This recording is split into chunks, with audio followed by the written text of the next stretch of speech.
Real estate due diligence providers versus property law firms.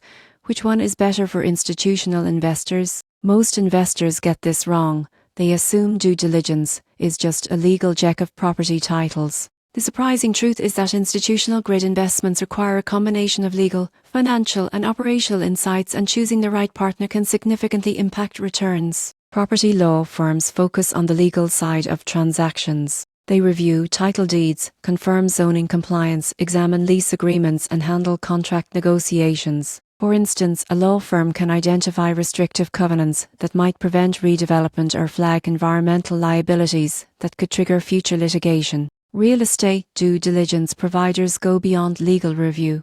They conduct market analysis, financial modeling, property inspections, and risk assessments. An institutional investor considering a commercial office portfolio can rely on due diligence providers to validate occupancy rates, verify tenant creditworthiness, assess structural conditions, and quantify potential income streams. The key difference is clear: law firms ensure you are legally protected, while due diligence providers give you a full picture of investment risk and opportunity. For institutional investors, the ideal approach combines both: legal experts to secure clear title and compliance, and due diligence providers to validate financial and operational assumptions. The takeaway is simple: skipping comprehensive due diligence or legal review can result in costly mistakes or lost returns. The surprising truth is that institutions that integrate both legal and operational checks consistently achieve better risk-adjusted outcomes and stronger portfolio performance. Investing in property at scale requires both legal precision and market intelligence. Ignoring either can jeopardize your strategy.